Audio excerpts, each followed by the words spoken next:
competitor for the Toyota Yaris at the time was the Honda Jazz, which came out with the L15A VTEC engine, which had slightly more power and was available in automatic, same as the Yaris. And the main competition between the two were for cargo space and versatility in higher than usual hatchback type of design. Yaris 2NZ 1.3 Vvti pushes out 63 kilowatts of power and 121 Newton meters of torque, which is really low, but definitely does make up for it in the weight, which is 1028 kilos dry weight. It has had good sales since its date of production and followed quite a few years of upgrades and facelifts on this version. The production was from 2006 till 2012-13 in this particular shape, which just featured the facelift upgrade. Hello and welcome to my review for this Toyota Yaris 2008 Toyota Yaris 2NZ, which is a 1.3 Vvti engine. This is my own personal car. I'm going to look towards doing a couple of reviews in the second-hand market. Reason being is there's so much focus on new cars, and I don't think that is the majority rule of South Africa, so or anyway, because of the price of cars, new cars, most people are looking at second-hand vehicles, and so I'll be doing that. Right, so what can I say about the Yaris? Well, I've owned this car for about 70,000 kilometers. I bought it on 180,000 and it's now got 250 something thousand kilometers, so quite a bit. What is the Yaris about? Well, on the test drive we'll talk about driving the car. So the Yaris was designed to be a city runner, and owning the car I can validate that. Why? How do I validate that? Well, number one, it's really nippy through the gears. It's got a very close gear ratio. You know, the gears are not as long as the German cars. It's very quick to change. I mean, I'm in a short street and I'm in 4th gear already, so I'm at 60 kilometers per hour. So it's designed for traffic. It's designed for city driving. Another way that I test city driving ability, I put the car in 1st gear. I give it a little bit of acceleration just so it can be on idle, and I see what is the speed. If the car can idle at 5 kilometers per hour, that's a car that's designed for traffic, so that it has the creeping ability and you don't have to constantly pull your clutch in and out because the car is going too fast on idle. So that also tells me it's got a very close gearbox ratio. Really light on fuel. If you drive it really nicely, you don't have to granny drive it with a super light foot, but if you drive it moderately, I would say you will get excellent fuel consumption. As long as you're not climbing too many hills too much of the time, I would definitely say it's a great everyday run around A to B. And South Africans are really keen on this A to B things. It seems like there are quite a few people that are not in the space of I want a car for an experience, and believe me, the Yaris can do that as well.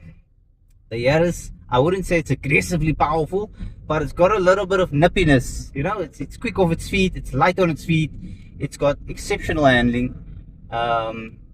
So that makes it a pretty good all-rounder.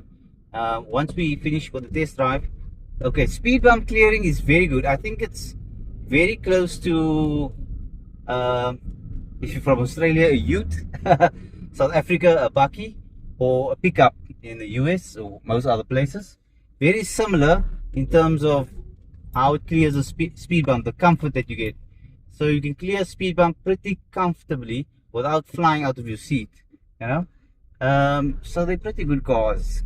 I think after all these years, it's an old car, you know, it's an old car. We are in 2026 now, so it's a long time ago, but they still seem to be on the road, and that's how you know how good a car is.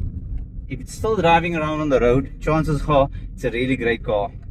And the Yaris, when it came out, the competitors for the Yaris was the Honda Jazz.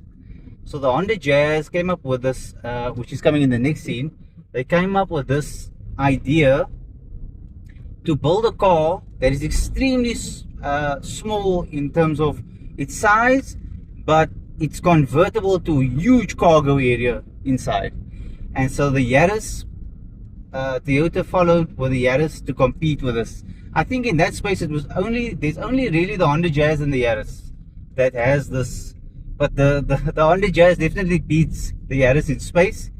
But I don't think the Yaris made a bad decision, because they kind of were very moderate.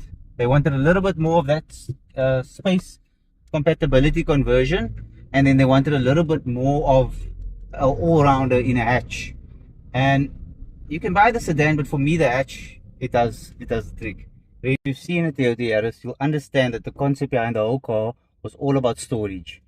We've got storage over here, a cubbyhole, because they moved the cluster to the middle. We've got a storage compartment over here.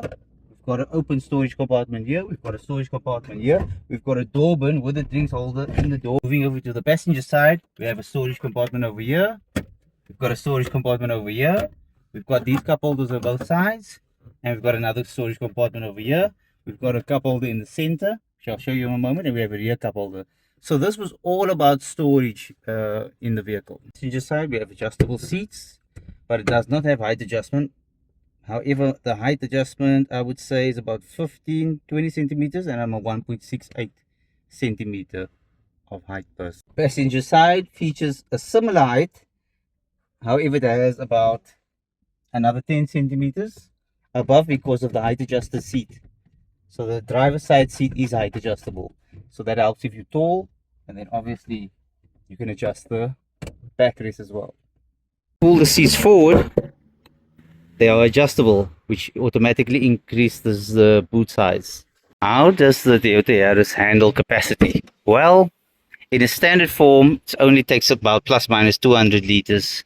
However, it does have a trick up its sleeve. With this, moving the seat forward, increasing the boot space to 300 liters, you thereafter can also drop the seat completely, like so. And that will increase, if you take out this parcel tray shelf here, that will increase the entire boot and back seat space to 1,100 plus minus 1,200 liters. So that's ginormous. And this is exactly what they did with the Honda Jazz. The only difference is the Honda Jazz seats drop a lot lower to this level, because it's more of a bench. And because of that, I've owned one of those as well. And because of that, you have slightly more deeper boot space. Alright, so if you want to move something into a Honda Jazz, it's very easy because you're at this level, where the Yaris is at this level. Still, like I say, the Yaris wanted to find the medium. They still wanted the car to be well put together, where the Honda doesn't have this kind of seat arrangement. It has a steel bar, which is like a bench. So I don't really like that. From a safety and comfort perspective, I prefer the Yaris as well. So good first start up there. Safety belt warning light comes standard with the car. If you leave your safety belt out, it will beep. If you really don't want to wear your safety belt for safety, then it will beep, as you will hear shortly. You'll get the beep, and the beep will get louder until you put your safety belt on, which you should be doing. Remember guys, safety is very important. Safety first, always try and be safe. Your survival rate without the seat belt being buckled in is very low, and some people have said that having a seat belt buckled in causes you to have whiplash and all these things. But if a car rolls and you do not have your safety belt on, there's a strong chance you won't survive, where there's a much stronger chance if you have your safety belt on. So we're going to just take a drive. This is city driving, so I'm going for a city route. Just going on my test course. So this is my little test course.